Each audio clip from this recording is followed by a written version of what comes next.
All right. Hello, everybody. Happy Wednesday. And what we're going to be going over today is the final part of the anatomy of a quadratic function summary. So, yesterday we went over the discriminant, and most of you did rather well with that. So, what I want to finish up today is over on the left hand side column, which is discussing the x intercept, the zero of the function or the roots, and the three different ways that we can find the zeros of a function. So the x-intercept is the point or the points where the parabola crosses the x-axis, also called the zeros of the function. So for the past week and a half, as you have been using your quadratic formula, you have been finding the zeros of the function or the 2 points or 1 point where that parabola crosses your x-axis, okay? The zeros of the function, or what we call the roots of the function, because we use our square roots sometimes, is the x value that makes the function equal 0. So if you look here at this function that I have as an example, x squared plus 5x plus 6 equals 0, we can find the zeros of the function three different ways. The first way we can find it is through graphing. So if you went over and used your Desmos graphing calculator, you can see here that the points at which the parabola crosses your x-axis are -3, 0 and -2, 0.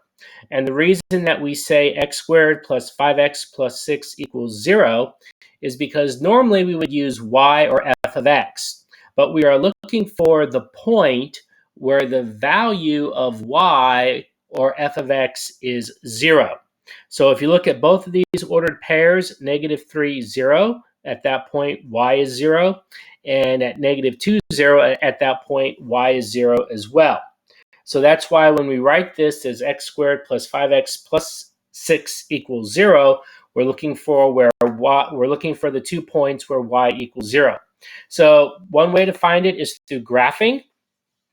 The way we've been using is the quadratic formula, which sometimes you will need to use when you have a polynomial that cannot be easily factored. But the third way we can find the zeros of the function is through factoring. And you already know how to factor, but in this type of factoring, we're just going to add two more steps to what you already know. So here's what we need to do is, if you take out your notebook and write these notes down with me, we'll go ahead and use what was the previous example, the x squared plus 5x plus 6. And we're going to start off with y equals this. All right. So when you're looking for the zeros of a function, the first thing you're going to do, or step number 1, is you're going to set the function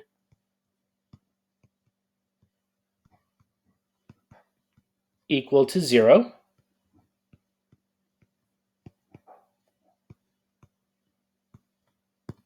And the reason we're going to set the function equal to 0 is because we're looking for those x values where y equals 0.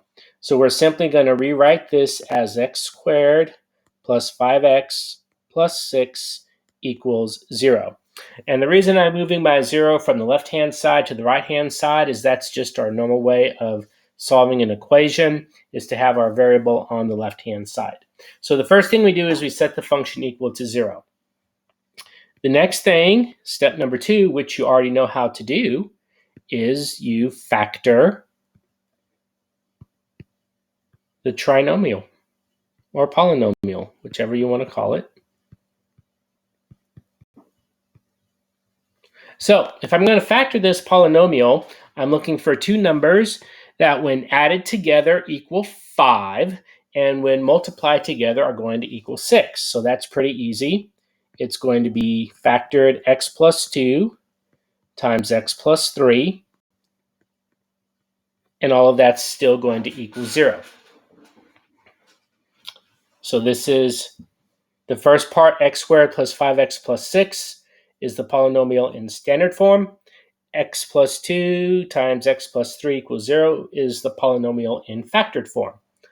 So then my third step is simply going to be solve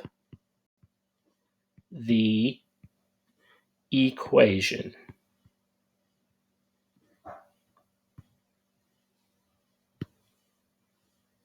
Oh, something happened there.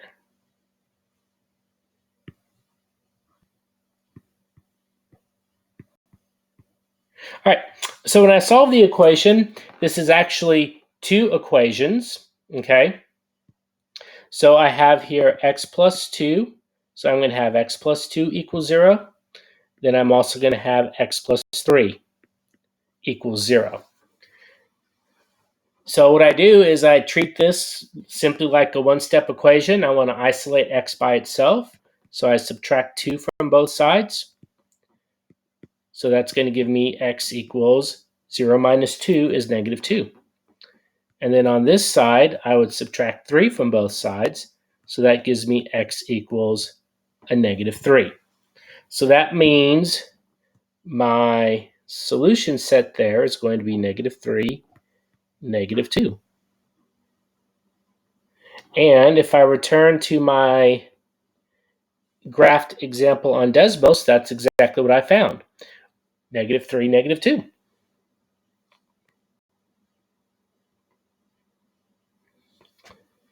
All right, so let's do 2 more examples, and then I will go ahead and have you start on the practice work. This will be really easy for you because, again, it's something you already know. We're just adding 2 more steps to it. All right, so let's do the next one together. This time I'm going to have x squared plus 7x plus 10, and this one's already going to be equal to 0, okay? So the first thing that I want to do, even though it's already equal to 0, is I would set the function equal to 0. Then my next step is going to be to factor the polynomial. So I'm looking for 2 numbers that when added together will equal 7, and when multiplied together will equal 10. So that's going to be x plus 5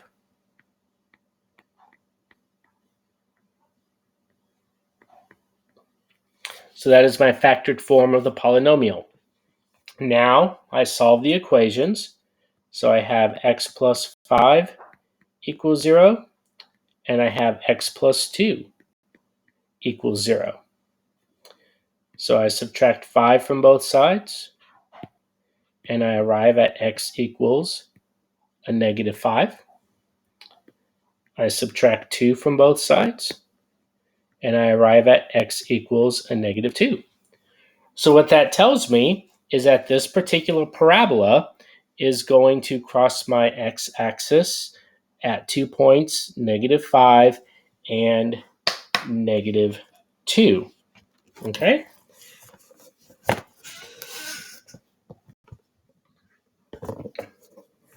And if I were to go back to Desmos,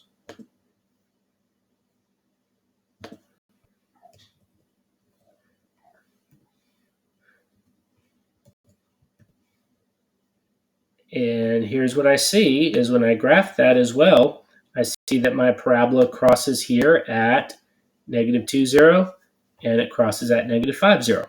And that's what you just found were those 2 values for x.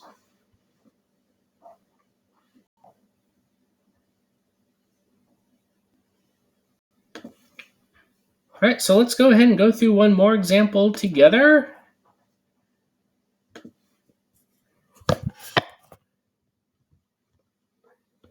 So this one's going to be x squared plus 2x plus 1, okay? So the first thing that I would do, like I've taught you before, is to set this function equal to 0. So that's going to be x squared plus 2x plus 1 equals 0. Then I'm going to factor the trinomial. So I'm looking for 2 numbers when added together equal 2x, and when multiplied are going to equal 1. So that's pretty easy there. X plus 1 and x plus 1. So there's my factored form of the polynomial. So now I solve both equations.